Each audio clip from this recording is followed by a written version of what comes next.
Lezi indaba zehora lesikhombisa sikwethulela zona ekomkhulu le-SABC e-Auckland Park eGoli. Mbukeli nazi ezinohlonze kusihlwa nje. 26 June 2026, we reported through a media briefing that 15,162 Malawian nationals have been repatriated.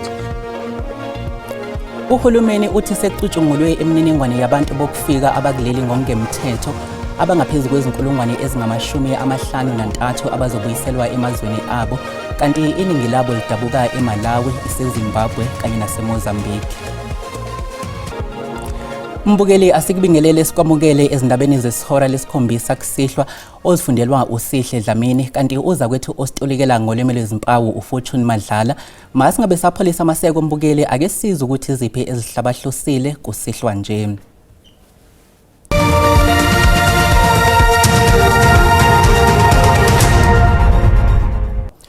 Sivule ngodaba oluthi uhulumeni uthi sekucutshungulwe imininingwane yabantu bokufika abakuleli ngokungemthetho abangaphezulu kwezinkulungwane ezingama-53 abazobuyiselwa emazweni abo. Iningi labo lidabuka emazweni iMalawi, iZimbabwe naseMozambique. Lokhu kuhlaluke ngesikhathi ithimba longqongqoshe ababhekele izindaba zabokufika libambe isithangami nabezindaba ePitoli namhlanje. Kuze ube manje bokufika sebenxusa uhulumeni ngokuthi angenelele ngokubonakalayo ohlelweni lokulekelelwa kwabo ukuze babuyiselwe emazweni abo.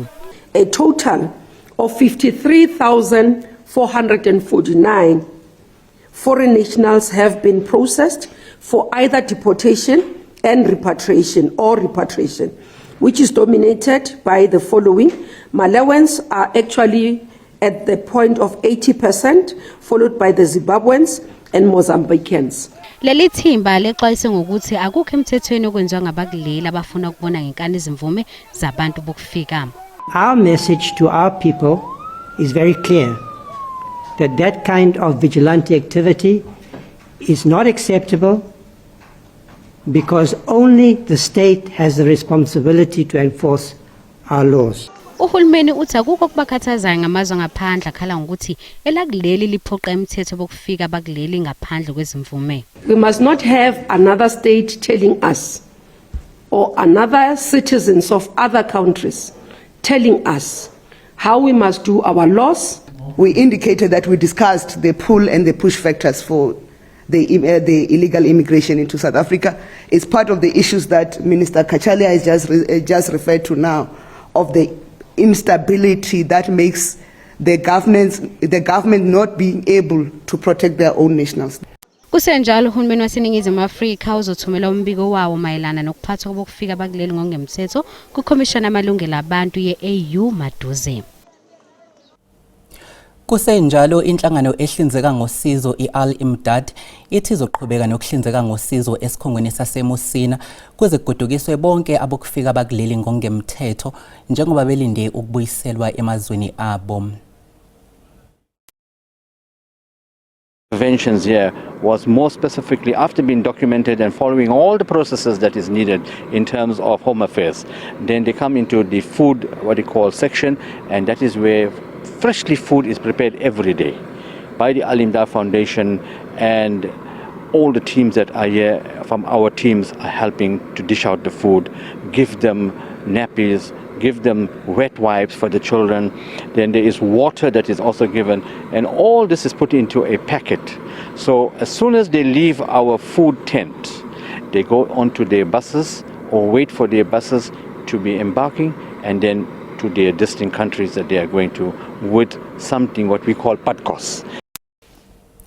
Ekugcineni isizoxazululeka inkinga yokungakhokhelwa kwenkampani yamabhasi iNorthwest Transport Investment nokholele ekutheni izinkulungwane zabagibeli zisale dengwane. Obekuhlelwe ukuthi kube umhlangano wokuxoxisana nomphakathi kushintshe ukudla epletini njengoba izakhamuzi bezidinwe zigane unwabu kanye nabenkampani yamabhasi NTI befune izimpendulo ngenkinga ekade yaqala yezokuthutha. Owengamele zokuthutha eGauteng uKidiboni Diale Tlapela uthi ukudedelwa kwemali sekuncike kuhulumeni waseNorthwest. We want Northwest to give us a guarantee that if NTI then renege on our agreement, Northwest government will have to then pay us. So we are waiting for Northwest government to just finalize those nitty-gritties, and then we'll be able to release the subsidy as we are required. Inkampani yamabhasi NTI isiveze esinye isithombe ithi sekuphele izinyanga eziyishumi ingakhokhelwe, kodwa uhulumeni uthi izinyanga ezimbili kuphela abangazange bakhokhe ngazo. Because of there is evidence of corruption, PFMA was not followed when we were appointing contractors and so on. The case is ongoing with the Hawks. The other case is ongoing with the SIU. The last time when we were getting a brief from the SIU, they were telling us that the report is in the office of the Minister of Justice and Constitutional Development. Uhulumeni ke uthi kuzofinyelelwa isivumelwaneni, abanikazi bamabhasi kanye nabagibeli bathi bazokholwa uma esekhokheliwe amabhasi abuyela emgwaqeni. Mbukeli okwamanje sisahlaba ikhefu ohlelweni, siyabuya futhi nezinye izindaba zosuku ezihlabahlosile unganyakazi.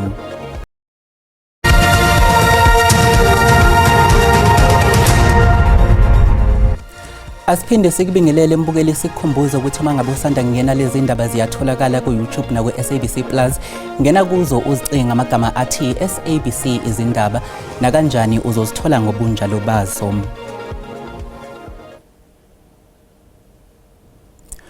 Kulindeleke ukuthi avele enkantolo ephakeme yaseGoli kusasa uNdodana Chuma osolwa ngokubulala unkosikazi wakhe kanye namadodakazi akhe amabili eUnited Kingdom. Uchuma ongumsinsi wokuzimilela kwelaseZimbabwe ukhalelwe ngamasongo kaSigonyela eKensington eGoli ngoLwesihlanu. Iphathimandla zase-United Kingdom beseyivele iqala uhlelo lokuthungatha emva kwensolo zokuthi uChuma besebalekile kuleli yazwe kulandela ukubulawa kankosikazi wakhe nezingane zakhe ezimbili. Iphathimandla zakuleli yazwe beyikholelwe ekutheni kungenzeka ukuthi ubuyele kwela kubo eZimbabwe, nokho ekhambeni kwensuku ubese etholakala eGoli. That our National Central Bureau for Interpol, which falls under the SAPS in South Africa, is currently engaging with UK authorities to confirm to them that he has been found and he is arrested by the SAPS in South Africa. Now, the information that we have is that the UK authorities were alerted on the 3rd of July on this particular heinous crime. Uphiko lwamaphoyisa kanye nabaphenya ngobugebengu beqela kwamanye amazwe basephezulu kokuthola kabanzi ukuthi ngabe lo mlisi ungene kanjani kuleli izwe. Bafuna ukwazi ukuthi ngabe likhona yini usizo akalithola. Control system, it shows that he arrived in South Africa on the 5th of July. We'd like to thank those that we have worked with, especially Gauteng Organised Crime, Interpol. AbakwaZidlodlo baqinisekise ukuthi ukhona banikeze umkhondo babe sebewulandela njengoba begcine bekwazi ukumbopha lomlisa oneminyaka engama-45 ubudala. Lo mlisa utholwe nesibhamu uzovela enkantolo kusasa kanti nophenyo lusaqhubeka njengoba kusalungiselelwa nokuthi abuyiselwe eUnited Kingdom. Amalungu emndeni eyahlukene, abangane kanye namalungu omphakathi babuthane ndawonye emngcwabeni wabesilisa abahlanu eGarankuwa abashone ngesonto eledlule. Kusolwa ukuthi bahogele okuthile njengoba bebezifudumeze ngomlilo wembawula ebingaphakathi endlini. Ithabong Lodge bigcwele phama abantu bebezothi indlelanhle kumalunga amahlanu ashone ngeledlule njengoba kusolwa ukuthi bahogele okuthile njengoba bekubasiwe endlini. Kafushane uthi ngizizwe ngathi ngehlulekile ukufundisa umshana wami njengoba ugogo mina angifundisa kakhulu ngembawula.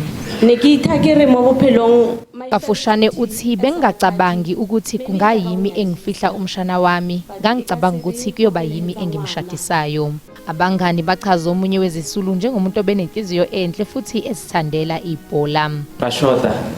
Kafushane uthi sizomkhumbula kakhulu ngothando lakhe nangenhlonipho kanti ngeke salibala igalelo lakhe ebholeni. Abezimo eziphuthumayo eTshwane baxwayise ngokuthi abantu mabagweme izinto ezibaswayo ezinentuthu njengoba kusebusika futhi kubanda. Njengoba kusondela ukhetho lohulumeni bezindawo, Amaqembu ezombusazwe abhekene nomsebenzi onzima wokuqoka abazoqhudelana kumawadi angaphezulu kwama900 esifundazweni iKwaZulu Natal. Amanye amaqembu aseqinise imigomo nezindlela zokuqoka abazongenela ukhetho ukuze athole ukwesekwa ngabavoti. KwaZulu Natal seqedile ukhetha abantu abazowamela kanti amanye asazophuthula umsebenzi. Nakuba ke izindlela zokukhetha zingase zihluke, amaqembu ezopolitiki aphakamise kakhulu izinga kulokhu. Laba bebefuna ukumela iDemocratic Alliance bekumele bafake izicelo kube nenhlolokhono bese kukhethwa ke kulaba abafanelekile. Cabanga ukuthi ubana kusuphasa interview usurenkwe kahle usucabanga ukuthi hayike konke seku right sengayiphatha noma kanjani ngaleso sikhathi nje sekufanele wazi ukuthi inhlangano ifaka ihlo manje kuwena nasezintweni ozenzayo nendlela oyiphatha ngayo. ANC yasiqoka abantu abathathwa ngokuthi abachemile abangamalungu ANC amadala, abanye othola ukuthi baba kuhulumeni noma baba komasipala njengomeya njengongqongqoshe ukuthi kube yibona abaphatha lezi inhlelo. Sifuna abantu abaziwa emphakathini, abantu abadlala iqhaza elikhulu emphakathini, whether ngabe abafundisi, whether ngabe ama-activist, kodwa lowo muntu nje owaziwa emphakathini ukuthi njalo menginenkinga kulo mphakathi nangumuntu okwazi ukuthi aphakamise isandla asize umphakathi. Yilapho abantu esibabhekayo. Solwazi wezepolitiki eNyuvesi Nelson Mandela uBheki Mngomezulu uthi kulokho abavoti bazofuna abantu ababaziyo nababathembayo. Into ezobaleka ukuthi amaqembu enze isiqiniseko sokuthi labo efolosa ngabo abantu abangenacashaza okuzothi uma bavoti bebabheka babona abantu abangabethemba. Kwendaba ze-SABC ngokuayenda Mhlongo eThekwini. Bekuwusizi lodwa emindenini eyisikhombisa eyehlukene ngemuva kokwedlula emhlabeni kwabasokwa abayisikhombisa njengoba ziqalile izikole zokusoka kwabafana esifundazweni iEastern Cape. Kubekwa ukuthi ungabi namanzi anele emzimbeni yikhona okuholele ekutheni kube khona abashonayo. Nangona ezinye insapho zivuyela kubuya konyana babo esuthwini, ezinye zilungiselela ukubangcwaba. Uhulumende ufumene ukugxekwa kakhulu ngeziganeko zokubhubha kwabakhwetha. Kuyadingeka ukuthi abasemagunyeni okanye abantu abasebenza ngolwaluko inkosi emapolisa ezempilo Department of Health kunye nencibi namakhangatha mabaye ukukhuthakuthana ngolwaluko inguloni itsalela lokulakhe icala makusetyenziswane kuba lolu khuthakuthana notsalela icala umuntu acalele kulakhe icala kuphela kusonzakala wana nabantu bephelele endle akubambiswana lona masinyithethe inyaniso alukho. Ukanti abazali ababhiyozayo baneminqweno emikhulu ngonyana babo. Iminqweno yami inye uba makaye esikolweni because imfundo komntu ixuthayo. Noba kwenza kantoni na uba unesandleni unesikhono certificate esibonakalisayo ukuthi into othile uyenzile kulapho khona into ovula umnyango izitshixo. Emthandazweni bhuti wami ndingumuntu othembela kuThixo kakhulu kwizinto zonke endizenzayo nabo ndanditshilo kubo ndathi kubo nizabaphaya ne mna indlela endinikhulise ngayo ndinikhulise ngomthandazo ndiyanicela ke njengoba nizabaphaya ze nithandaze. Kusenjalo urhulumente uphinde wagxininisa ukuba wonke ubani adlale indima yakhe mayelana nelisiko okuzothi kangoku ngamatyala li18 athe avulwa susela liqalile lixesha lolwaluko lasebusika. Abungile Yankees kwiindaba ze-SABC eMdantsane. Inhlangano engenzi inzuzo izazi uzince ibe nomhlangano wezinsuku ezintathu wokuqeqeshwa kwamantombazane enqeleni esifundazweni Eastern Cape. Inhloso yalomhlangano ukukhuthaza usiko lokuzithoba noma ke lokuzithiba nobumqoka bokuziphatha kahle ngaphansi kwesihloko esithi Empowered Girls Strong Future. Inhlalo ethiwe Mbende izingxaki ezifana nokukhulelwa kwamantombazana aselula, udlwengulo nokusetyenziswa gwenxa kweziyobisi. Eliphulo liza kuba luncedo kwaye libe negalelo kubomi bezintombi nasekubumbeni ikamva lazo. Into eyo ukuza nale nkqubo yanamhlanje kukuba sibona amantombazana amancinci asakhulayo elahleka ngendlela yokuziphatha kwabantwana abangamantombazana. Sibadibanisile ngelizwe elinye loba sikhe siba understand okokuqala sibone ilizwe ngokwamehlo abo and then we guide what they see xa bejongile. Le nkqubo ikwafuna ukukhuthaza amantombazana aselula ukuba azazi futhi azithembe ukuze akhule ngamanenekazi awomeleleyo nanenjongo ngobomu. I think eyona nto ebalulekileyo endiyifundileyo apha ekhempini yile nto size ngayo ukuzazi, because eyona main thing ebekuthethwa ngayo kukuba abantwana abangamantombazana abangakangathi abazazi imvelaphi yabo noba bangobani. Iphulo eli likwaceba ukusingatha umsitho wamakhwenkwe ofana nalo kwixa elizayo. Injongo zethu ayingabo kuphela naba bangabafana ixesha lihamba ndicinga eyona nto izawulandela neyona sifuna uqiniseka ngaba silandela ngabo. Kwiindaba ze-SABC ndingufundiswa Mhlekude eDumasi eNgqeleni.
Umbukelisi zibeka lapha bese kuphathele zona namuhla kusihlwa. Siyabuya ke futhi kusasa ngehora lokuqala emini kuze kube ngokuzayo usale kahle.